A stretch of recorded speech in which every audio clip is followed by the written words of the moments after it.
고난주간 두 번째 화요일입니다. 오늘은 마태복음 22장을 중심으로 해서 이와 같이 어려운 때에 주님께서 우리들에게 무엇을 말씀하시고 계시는가를 함께 찾아보려고 합니다. 오늘은 먼저 찬송가 430장을 함께 부르고 우리 새벽 예배 시작합니다. 찬송가 430장입니다.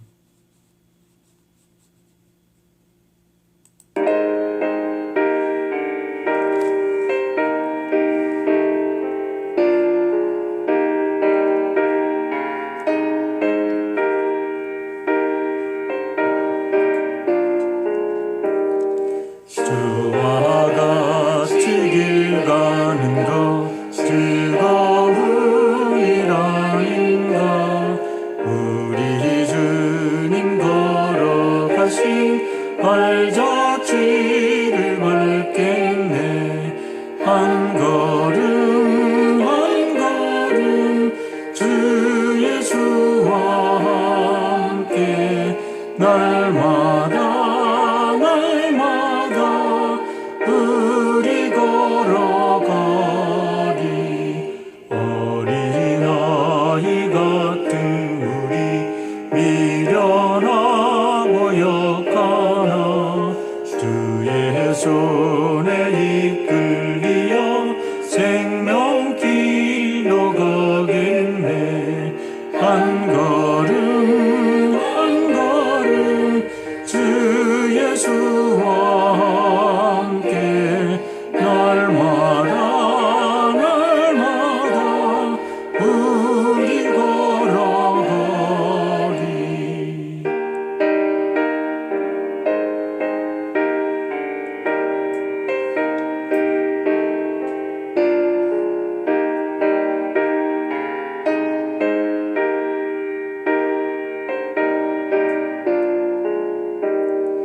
꽃이 피는 들판이나 험한 골짜기라도 주가 인도하는 대로 주와 같이 가겠네. 한 걸음 한 걸음 주 예수와 함께 날마다 우리 걸어가리. 예선지자의 높아지 우리들도 천국에 들려 올라갈 때까지 주와 같이 걷겠네. 한 걸음 한 걸음 주 예수와 함께 날마다 날마다 우리 걸어가리.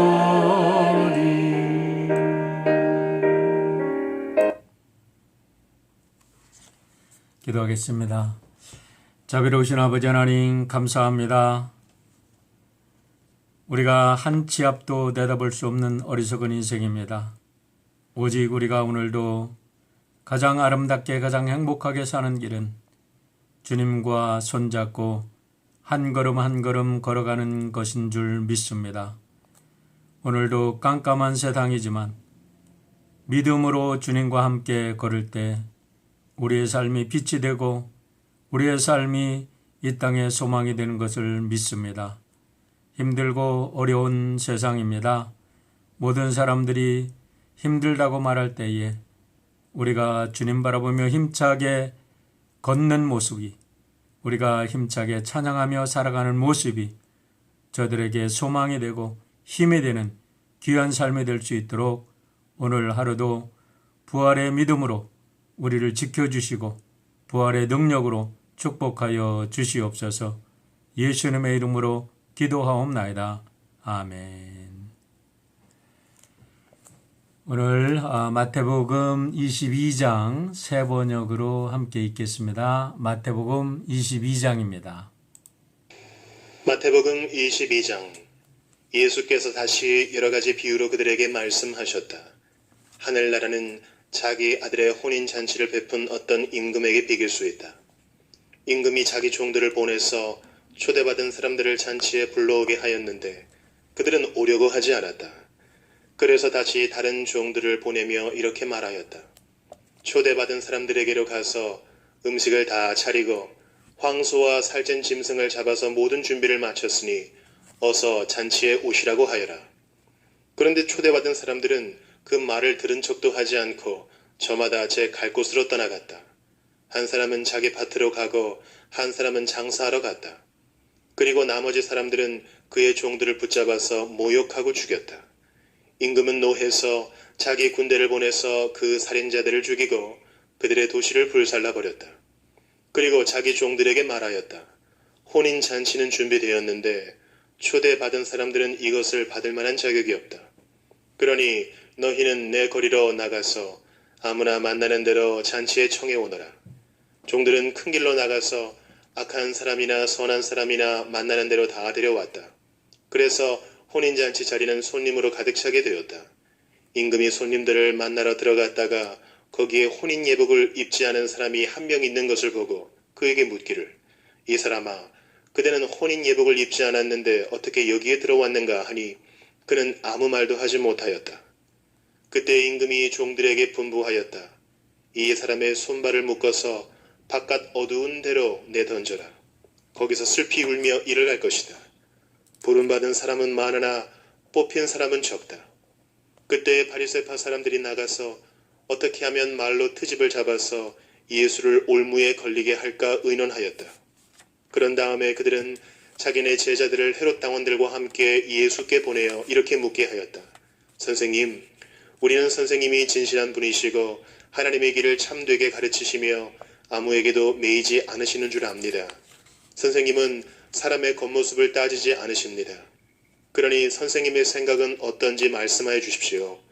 황제에게 세금을 바치는 것이 옳습니까? 옳지 않습니까? 예수께서 그들의 간악한 생각을 아시고 말씀하셨다. 위선자들아, 어찌하여 나를 시험하느냐? 세금으로 내는 돈을 나에게 보여달라. 그들은 데나리온 한 잎을 예수께 가져다 드렸다. 예수께서 그들에게 물으셨다. 이 초상은 누구의 것이며 적힌 글자는 누구를 가리키느냐? 그들이 대답하였다. 황제의 것입니다. 그때에 예수께서 그들에게 말씀하셨다. 그렇다면 황제의 것은 황제에게 돌려주고 하나님의 것은 하나님께 돌려드려라. 그들은 이 말씀을 듣고 탄복하였다. 그들은 예수를 남겨두고 떠나갔다. 같은 날 사두개파 사람들이 예수께 와서 부활이 없다고 주장하면서 예수께 말하였다. 선생님, 모세가 말하기를 어떤 사람이 자식이 없이 죽으면 그 동생이 형수에게 장가들어서 그 후사를 세워주어야 한다 하였습니다. 그런데 우리 이웃에 7 형제가 있었습니다. 마지가 장가를 들었다가 자식이 없이 죽음으로 아내를 그의 동생에게 남겨놓았습니다. 둘째도 셋째도 그렇게 해서 7이 다 그렇게 하기에 이르렀습니다. 맨 나중에는 그 여자도 죽었습니다. 그러니 부활 때에 그 여자는 누구의 아내가 되겠습니까? 7이 모두 그 여자를 아내로 맞아들였으니 말입니다. 예수께서 그들에게 대답하셨다. 너희는 성경도 모르고 하나님의 능력도 모르기 때문에 잘못 생각하고 있다. 부활 때에는 사람들은 장가도 가지 않고 시집도 가지 않고 하늘에 있는 천사들과 같다.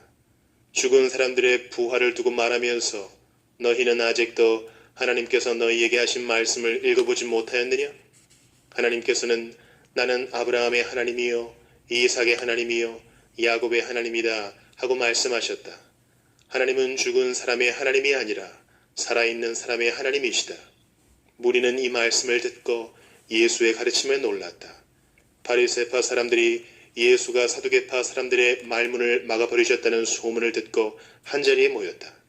그리고 그들 가운데 율법 교사 하나가 예수를 시험하여 물었다. 선생님, 율법 가운데 어느 계명이 중요합니까? 예수께서 그에게 말씀하셨다.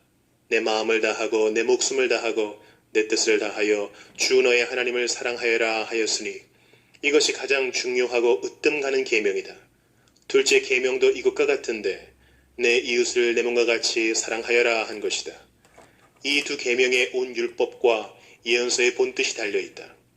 바리새파 사람들이 모였을 때에 예수께서 그들에게 물으셨다. 너희는 그리스도를 어떻게 생각하느냐? 그는 누구의 자손이냐? 그들이 예수께 대답하였다. 다윗의 자손입니다. 예수께서 다시 그들에게 말씀하셨다. 그러면 다윗이 성령의 감동을 받아 그를 주님이라고 부르면서 말하기를 주님께서 내 주께 말씀하셨다. 내가 네 원수를 내 발 아래에 굴복시킬 때까지 너는 내 오른쪽에 앉아 있어라 하였으니 이것이 어찌된 일이냐? 다윗이 그리스도를 주라고 불렀는데 어떻게 그리스도가 그의 자손이 되겠느냐? 그러자 아무도 예수께 한마디도 대답하지 못했으며 그날부터는 그에게 감히 묻는 사람도 없었다. 네, 먼저 주님께서 여러분 한 분 한 분을 아비가일이 다윗을 축복한 것처럼 생명의 보자기로 여러분의 생명을 감싸 주시기를 축원합니다. 지난 주일 백악관에서 대통령과 그 보좌진들이 앞으로 2주간이 가장 힘들고 어쩌면 사랑하는 가족을 잃는 가장 슬픈 시간이 될 수 있을지도 모르겠다고 기자회견을 했습니다. 때문에 할 수만 있는 대로 할 수만 있으면 마켓도 가지 말고 약국도 가지 말고 집에서 오더해서 사용하라고 이야기를 하면서 철저한 사회적 거리두기를 강조했습니다. 제가 오늘 어저께 오후에 컴퓨터를 통해서 상황을 살펴보니까 4월 6일 오후 시간으로 전 세계에 현재 코로나 바이러스 확진자가 140여만 명이 되고 사망자는 7만 5천여 명에 이릅니다. 그리고 이 중에 미국의 확진자가 40만 명에 가깝고 사망자는 미국에서 벌써 11,000명에 이르고 있습니다. 여러분이 잘 아시다시피 뉴욕은 지금 환자를 수용할 수 있는 병원 시설이 부족하고 또 환자를 돌보는 의료진들마저도 마스크와 방호복이 없이 환자를 돌봐야 하는 참으로 어려운 상황에 있음을 우리가 잘 알고 있습니다. 이러한 상황 속에서 만약에 미국 전역으로 또 대도시에 이와 같은 현상이 퍼지게 된다고 하면 정말 전 세계는 일찍이 경험하지 못했던 대공황, 우리가 1929년에 경험했던 공황보다도 더 심각한 공황에 빠지게 될지도 모르겠습니다. 때문에 나 한 사람의 문제가 아니라 다른 사람의 생명을 보호하기 위해서라도 우리는 적극적으로 사회적 거리두기에 동참을 해야 되리라고 생각을 합니다. 저도 여러분의 담임 목사로서 우리 드림교회의 성도 어떤 분도 희생되어서 우리 모두의 슬픔이 되지 않기를 간절히 기도하고 있습니다. 이러한 심각한 상황 속에서 오늘 말씀을 대하게 되니까 오늘 말씀 한 절 한 절이 더욱더 깊이 마음에 와서 여러분과 함께 묵상한 내용을 나누려고 합니다. 전체적인 내용을 다시 일일이 설명은 하지 않겠습니다. 오늘 마태복음 22장은 5가지 내용으로 구성이 되었습니다. 1절부터 14절까지는 혼인잔치의 비유인데 이거는 예수님께서 직접 가르치신 내용으로 나와 있습니다. 그리고 15절부터 22절은 바리새인과 헤롯 당원들, 헤롯 당원들이라 그러면 정치인들이죠. 그러니까 그 사람들은 세금 논쟁을 일으켰는데 어쩌면 보면 굉장히 당연한 논쟁이라고 생각을 합니다. 그리고 23절부터 33절까지는 부활을 부인하는 사두개인들이 나와서 예수님께 부활을 가지고 따집니다. 그리고 34절부터 40절까지는 율법의 전문가라고 하는 바리새인들이 가장 큰 계명이 무엇입니까? 라고 와서 예수님께 따지게 되죠. 그리고 41절부터 46절은 다시 예수님의 가르침으로 이제 마감을 하고 있는데 예수님께서 메시아와 다윗의 관계를 설명하면서 어떻게 메시아가 다윗의 주가 될 수 있느냐 그러면서 예수님께서 이 땅에 메시아로 오신 것에 대해서 말씀을 해 주시고 계신 것입니다. 사실 하나하나 그 내용들이 서로 다른 것 같지만 전체적으로 묵상해 보면 단 하나의 주제로 통일되고 있음을 우리는 볼 수가 있습니다. 그것은 다시 다른 게 아니라 누가 천국의 시민이 될 수 있는가라는 질문과 함께 천국의 시민이라면 우리가 어떠한 삶을 살아야 되느냐라는 것을 마태복음 22장 전체가 우리들에게 교훈하고 있다고 볼 수 있습니다. 먼저 혼인잔치의 비유를 통해서 주님은 우리에게 묻고 있습니다. 과연 나는 천국잔치의 초청을 어떻게 받아들이고 있는가라는 것입니다. 마태복음 13장에 보면 예수님께서 천국에 대한 많은 비유를 해 주셨는데 오늘의 말씀에서는 천국을 혼인잔치의 비유에서 말씀하고 있습니다. 물론 오늘의 비유에서는 사람들이 혼인잔치에 일반 손님들로 초대되고 있는 것처럼 보이지만은 성경 전체적인 내용을 보면 하나님은 이 세상 모든 사람들을 혼인잔치의 주인공, 즉 우리 한 사람 한 사람을 예수 그리스도의 거룩한 신부의 자격으로 하나님의 천국 혼인잔치에 초대하고 계심을 알 수 있습니다. 즉 신랑 되신 예수 그리스도의 신부로서 우리를 초대하고 계신다는 사실입니다. 놀라운 사실은 천국 혼인잔치로의 초대는 전적으로 하나님의 무조건적인 은혜의 초대라는 사실입니다. 우리는 그 천국 잔치를 위해서 혼인잔치를 위해서 아무것도 준비한 게 없습니다. 초대를 받은 사람들은 어떠한 대가를 지불하고 초대에 응할 필요가 없습니다. 단 한 가지 조건만 갖추면 됩니다. 그것은 신랑 되신 예수 그리스도의 신부로서 우리가 신부의 예복, 즉 신부의 드레스만 갖추면 되는데 그 드레스조차도 하나님이 이미 마련해 주신 것을 받아들이면 된다는 사실입니다. 그것은 바로 예수 그리스도께서 나를 위해 죽으시고 나를 위해 다시 부활하셨다는 그 사실을 믿는 것입니다. 그 속의 은혜를 믿고 받아들이는 그 믿음이 바로 신부가 준비해야 할 거룩한 드레스, 신부의 예복이라는 사실입니다. 갈라디아서 3장 27절에서 바울 사도는 그 믿음의 옷을 다음과 같이 잘 설명해 주고 있습니다. 누구든지 그리스도와 합하여 세례를 받은 자는 그리스도로 옷 입었느니라 라고 말합니다. 바로 성부, 성자, 성령의 이름으로 세례를 받고 그리스도의 이름으로 죄인에서 의인으로 거듭난 것을, 거듭나는 그 영적인 신비를 그리스도의 신부가 준비해야 될 예복이라고 말씀하고 있는 것입니다. 그러면 세례가 무엇입니까? 물로 세례를 그냥 물 찍어서 바르면 세례를 받는 것입니까? 그렇지 않습니다. 로마서 6장을 읽어보시길 바랍니다. 제가 시간 관계상 오늘 읽지는 않겠는데 바울 사도는 로마서 6장에서 세례를 분명하게 이렇게 설명합니다. 세례는 다른 것이 아니라 죄에 대해서 죽고 그리스도의 부활과 함께 그분의 의로 부활하는 것을 세례라고 말하는 것입니다. 바로 이것이 구원의 옷, 의의 옷, 그리스도의 옷을 입는 것이고 그리스도의 신부가 준비해야 될 옷인 것입니다.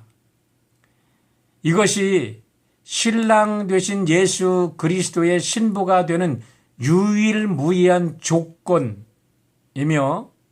우리가 준비해야 될 것입니다. 그런데 아까도 말씀드렸지만 이것은 이미 하나님께서 십자가 위에서 다 우리를 위해서 이미 준비해 두신 것을 우리가 믿고 받으면 되는 것입니다. 그러니까 하나님의 천국 잔치, 이 혼인잔치는 하나님의 절대적인 무조건적인 은혜의 잔치임을 믿으시기를 바랍니다. 이사야 선지자는 일찍이 이 아름다운 구원의 옷을 다음과 같이 노래하고 있습니다. 이사야서 61장 10절의 말씀인데 새 번역으로 읽어드립니다. 신랑에게 제사장의 관을 씌우듯이 신부를 폐물로 단장시키듯이 주님께서 나에게 구원의 옷을 입혀주시고 의의 겉옷으로 둘러주셨으니 내가 주님 안에서 크게 기뻐하며 내 영혼이 하나님 안에서 즐거워할 것입니다. 라고 고백합니다. 여기서 중요한 것이 주님께서 나에게 구원의 옷을 입혀주시고 의의 겉옷을 입혀주셨다라는 말씀이 굉장히 중요합니다. 우리는 더럽고 추한 죄인입니다. 그러나 예수 그리스도로 세례를 받는다는 것은 우리의 죄를 용서해 주시고 우리를 의롭다고 인정해 주시는 것입니다. 그래서 우리가 여기서 이신칭의의 교리가 나오는 거예요. Justification by faith through grace.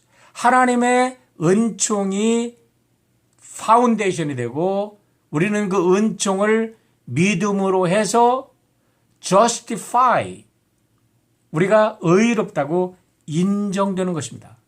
그렇게 되면 우리가 그리스도의 신부로서의 자격을 갖추게 되는 것이고 우리는 하나님의 거룩한 혼인잔치에 참여할 조건을 갖추게 되는 것입니다.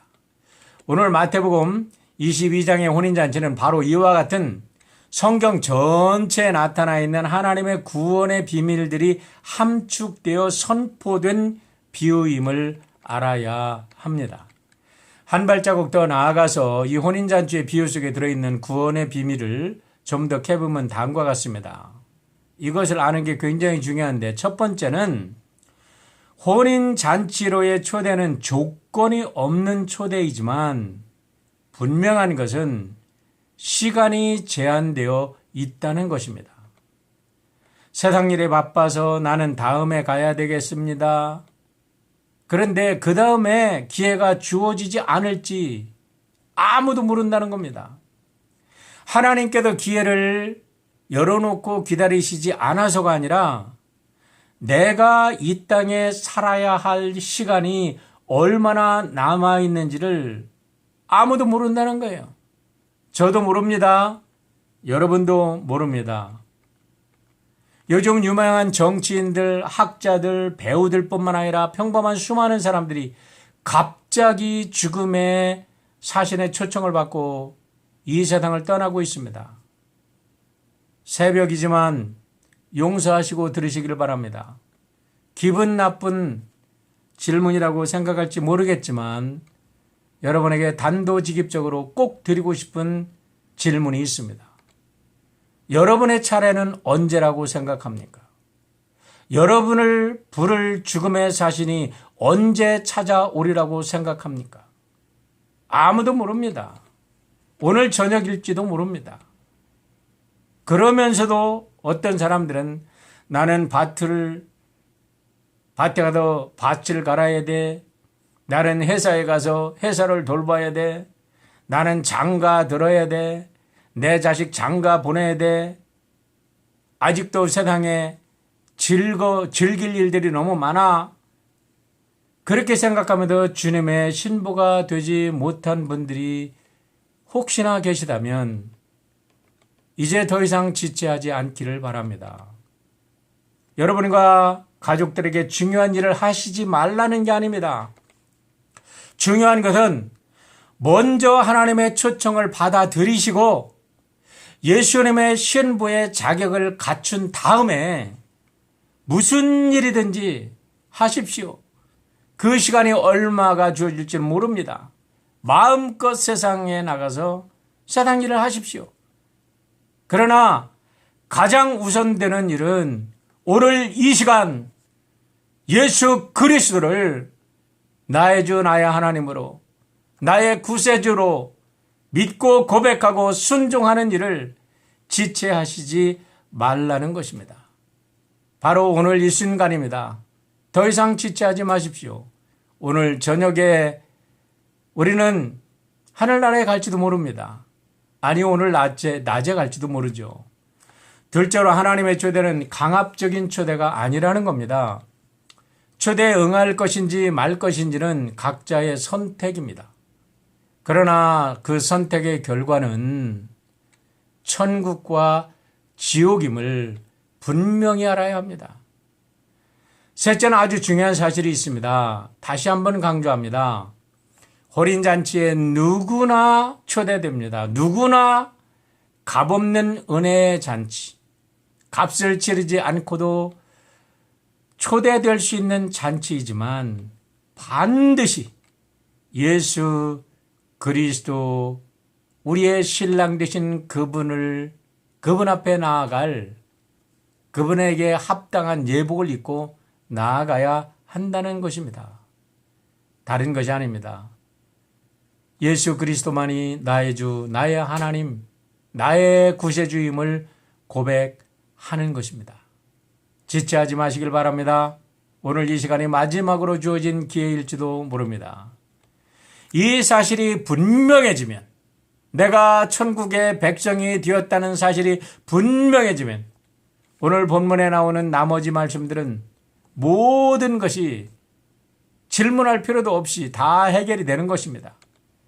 15절로 22절의 세금에 관한 논쟁, 23절로 33절까지 부활에 관한 논쟁, 그리고 34절로 40절에 가장 큰 계명에 대한 논쟁, 41절로 46절에 메시아와 다윗과의 관계 등등, 이 모든 문제가 내가 천국 백성이 된 것이 확신이 되면 다 문제가 해결되는 겁니다. 세금에 관한 논쟁은 구원받은 자로서 이 세상에서 어떻게 살아야 하는 것을 말해줍니다. 주님은 분명히 말씀하십니다. 우리가 이 세상에 사는 동안 우리는 이 세상의 시민의 책임과 동시에 천국의 시민으로서의 책임을 하면 됩니다. 하나님의 것은 하나님에게, 가이사의 것은 가이사에게 주면 됩니다. 왜 못 줍니까? 욕심이 나기 때문에. 모든 것이 내가 컨트롤하는 것으로 생각하고 내 힘으로 살아가는 것인 줄 믿고 하나님의 은혜인 줄 믿지 못하기 때문에 하나님이 오늘도 나를 축원하시는 나의 생명의 주인임을 묻지 못하기 때문에 모든 게 아까운 거예요. 하나님께 드리는 것도 아깝고, 내가 이 시민으로서 내 생명을 이 땅에서 보호해주고 나를 위해서 이 땅의 모든 것을 이렇게 해주는 국가에 대한 책임을 하는 것도 아까운 거예요. 그러나 내가 천국 시민인 것을 확신하게 되면 여러분, 우리는 할 수 있는 만큼 주면 됩니다. 억지로 하라는 것도 아닙니다. 구원받은 백성들은 욕심의 근거에서 살아가는 사람들이 아니라 하나님을 믿음으로, 그 믿음에 뿌리를 두고 살아가는 사람들입니다. 믿음은 단순한 믿음이 아니라 부활의 믿음입니다. 부활의 믿음은 죽은 후에 역사하는 믿음이 아니라 오늘 이 죄악된 세상에서 빛을 발하고 능력을 발하는 믿음입니다. 천국과 지옥에는 되돌이킬 수 없는 영생만 있습니다. 천국에도 영생이 있고 지옥에도 영생이 있습니다. 그런데 문제는 되돌이킬 수 없는, 부활이 통하지 않는 영원한 세계라는 것입니다. 그래도 예수 그리스도의 안에서의 부활신앙은 오늘 이 순간을 위해서 있는 것이고 이 순간에 필요한 것입니다. 이곳에서 이 죽음과 죄악이 판치는 이 세상에서 능력을 발휘하는 믿음이어야 합니다. 그 부활의 신앙은 사랑으로 표현되어지는 것입니다. 사랑으로 열매 맺어질 때 증명되는 것입니다. 곧 하나님을 사랑하고 내 이웃을 내 몸처럼 사랑하는 삶으로 내 안에 부활신앙이 있다는 것이 증명이 되는 것입니다. 단순한 생각이 아닙니다. 단순한 가치관이 아닙니다. 단순한 사상이 아닙니다. 단순한 남을 가르치라는 어떠한 가르침이 아니라 내 삶에 구체적으로 적용되고 내 삶에서 구체적으로 능력으로 나타나는 아름다운 사랑의 삶이어야 합니다. 그리고 그 믿음은 우리 주 예수 그리스도께서 역사의 주인이시라는 사실을 믿는 믿음입니다. 주님이 세상의 역사의 알페와 오메가 되심을 고백하는 믿음입니다. 역사의 알파와 오메가라는 것은 내 삶의 시작과 끝도 그분이 주장하고 계심을 믿는 그 고백의 믿음입니다. 주님이 그래서 다윗의 주님이 될 뿐만 아니라 아브라함의 주요 나의 주님이시요 오고 오는 모든 세상 사람들의 주님이라는 고백이 우리 주 예수 그리스도께서 알파와 오메가 되신다는 고백 속에 들어있는 것입니다. 우리는 언젠가 이 세상을 떠나야 합니다. 언제일지는 아무도 모릅니다. 하지만 분명히 이 세상을 떠나는 날 바울 사도께서 말씀하신 것을 체험하게 될 것입니다. 바울 사도께서 고린도전서 13장 12절에도 이렇게 고백합니다. 지금은 우리가 거울로 영상을 보는 듯이 희미하게 보지만은 그때에는 얼굴과 얼굴을 마주하여 볼 것입니다. 지금은 내가 부분밖에 알지 못하지만은 그때는 하나님께서 나를 아신 것 같이 내가 온전히 알게 될 것입니다. 그렇습니다. 그때가 되면 압니다. 그러나 그때가 되어서 후회하지 않고 오늘 믿음으로 미래를 앞당겨 살아가는 오늘 현실 속에서 천국을 경험하고 살아가는 여러분 되시기를 바랍니다. 마지막으로 한 가지만 더 묻겠습니다. 실용주의와 과학만능주의에 사로잡힌 이 서구 현대인들의 삶 속에 이 천국에 대한 믿음은 무슨 가치가 있을까요? 그것은 바로 인간의 이기주의와 물질 만능주의, 두려움과 걱정, 우울증과 삶의 무의미로부터 해방될 수 있는 궁극적인 해답이요 유일한 해결책이라는 것입니다. 다시 한번 정리합니다. 천국에 대한 확실한 믿음은 우리를 이기주의에서 해방시켜줍니다. 물질만이 전부라고 생각하는 물질 만능주의로부터 우리를 자유롭게 해서 우리로 하여금 참된 하나님의 사랑을 가지고 참된 인간다운 삶을 살게 하는 그런 특효약인 줄 믿습니다. 매일 현실의 문제에 매달려서 염려하고 걱정하고 근심하는 정신적인 질병으로부터 천국에 대한 확신은 우리에게 영원한 자유를 줍니다. 죽음의 공포와 두려움으로부터 우리를 자유케 해주는 유일한 치유책은 바로 천국에 대한 참 믿음에서 회복된다는 것을 믿으시기를 바랍니다. 오늘도 천국 잔치에 초대되어 예수 그리스도의 거룩한 신부로 살아가는 여러분 되시기를 주의 이름으로 축원합니다. 오늘 특별히 11절 말씀이 우리들에게 많은 도전을 줍니다. 임금이 손님을 만나러 들어갔다가 거기에 혼인 예복을 입지 않은 사람이 한 명 있는 것을 보고 그에게 묻기를. 많은 사람이 초대되었습니다. 근데 그곳에 신부의 예복을 입지 않은 한 명이 있었답니다. 혹시 그 한 명이 내가 아닐까요? 한번 주님 앞에 기도하며 진지하게 대답해보는 복된 하루가 되시기를 주의 이름으로 축원합니다.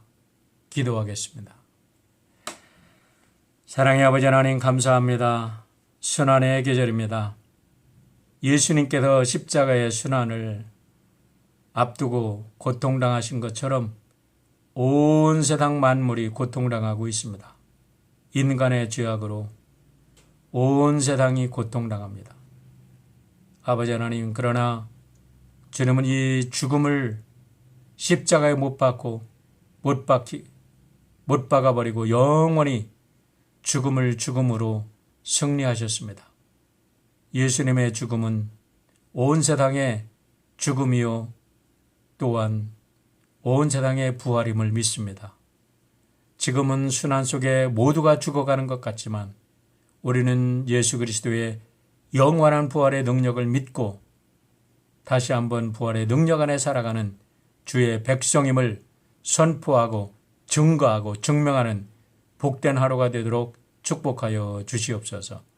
예수님의 이름으로 기도하옵나이다. 아멘.